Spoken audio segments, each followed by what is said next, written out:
With respect to cryptocurrency, then cryptocurrency is a very doubtful type of trade. It's a very doubtful type of, they call it currency because that's the name they've given it. But actually it doesn't behave like a currency. It behaves more like a non-entity that you buy and sell with other currencies. Meaning, I want crypto, how much is that, how much is it worth, that Bitcoin, for example?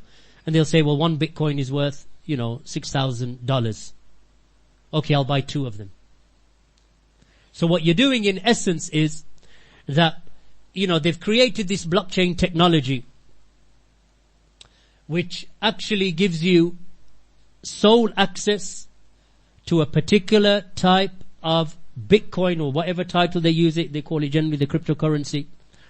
That gives you access to it and access to buy and sell it and to use it. It is normally set up by private individuals, and then they market it as a currency that one day will be the currency that will be used by the people without borders. And people will now have access to your individual private financial information.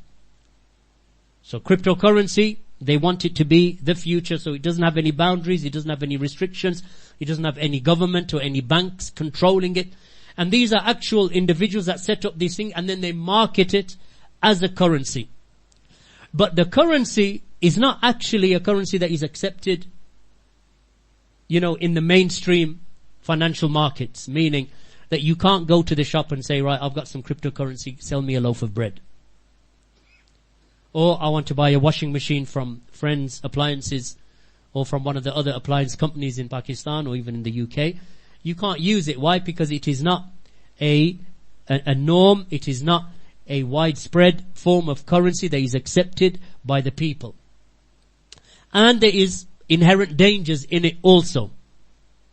So the biggest problem with cryptocurrency is that it's not actually a form of currency that is accepted and widespread amongst the masses and populations of humankind in any city or country of the world at this present moment. It is a very restrictive, elite type of currency that is in the hands of a few. And they are selling it and almost treating it like a commodity on the stock market. It's almost treated like that. How much is your cryptocurrency worth today? Well, it's worth $10,000. What about that one? That's worth $8,000. What's that one? Okay, I'm going to wait for it to increase and then I'll sell it. So when it reaches 30,000, 40,000 a Bitcoin, then I'll sell it. And then it crashes, as happened, once or several times with these cryptocurrencies. So it's almost like a serial number blockchain, which is basically, blockchain technology, which actually secures it. So it's singular. It cannot be repeated, it cannot be copied, it cannot be stolen, and so on and so forth. Right, so you have this kind of like a safety deposit box in cyberspace that is protected through blockchain technology. Then, when it comes to selling it, that's what you're selling. What is it? It's just a series of numbers on a computer, in essence. Right? Now the reverse argument is, well, that's what a pound note is. That's what a rupee is. All it is a piece of paper with a bunch of numbers on there. But the difference is that this piece of paper, whether it be the dollar or the pound or the euro or the rupee or the rial or whatever, that this is something that is used in the whole of the marketplace. And it is accepted. And it is exchanged with confidence. And confidence is important, because if there is no confidence in a currency, then the currency doesn't exist. When the confidence in a currency is lost, then the currency becomes useless. And that's why currencies become like nothing, like just tissue paper, like confetti. Right? So there is confidence in that currency. So when I go to our brother Zubair and I'll say, in my pocket there is, let's say 20,000 rupees. In your hand is a scarf. I will give you 20,000 rupees. The reason why he'll buy it, why he will sell it to me, is because he has confidence in these 20,000 rupees, as do 200 million other people in Pakistan. When you go to the petrol station, they will fill 60 liters of petrol, which is a physical commodity that makes your engine move. They will accept the rupee at whatever 10,000 rupees or whatever it costs to get 60 litres of petrol. And they will take it because they have confidence in that rupee. Because it is used, it is accepted.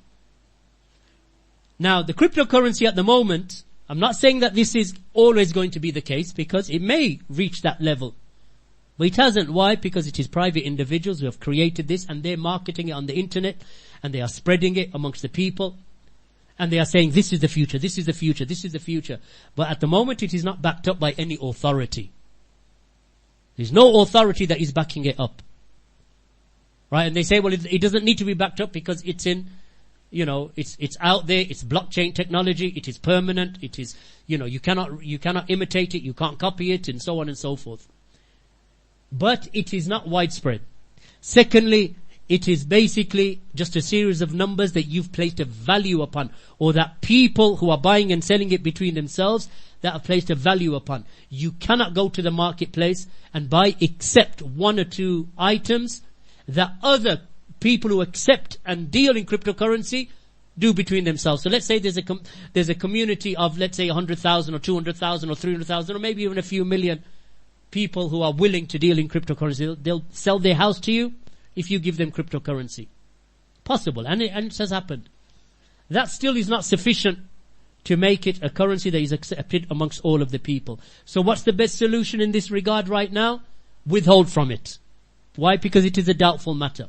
It is not backed up with anything. You are just selling something that actually physically doesn't exist. And its value intrinsically is only what it is worth in euros, pounds, dollars, and what someone else is willing to pay for it, hoping, as they do in markets, that this bubble will keep growing. And that's why crypto, the Bitcoin, they collapsed. And people lost millions in it because they were treating it like it's going to keep growing, and then we're going to sell up. Then we'll get our dollars, and then we'll go and buy a yacht. Because ultimately that's what they want from it. Or people who use cryptocurrency to hide their wealth. Now that's a big issue in itself. Is it permissible to hide it or not hide it? And that is a discussion in itself. And that really is not the big thing for me. If a person wants to keep his wealth to one side, as long as he's paying zakat upon it, then that's his choice. So I don't want to really enter into the politics and the rights and wrongs of people concealing their wealth in crypto. As for the rest of the points that I've made, then that is enough for a person to say, stay away from cryptocurrency. Up until it is backed up with authority and institutions and the confidence of the masses of humanity in continents and nations. And it is regulated.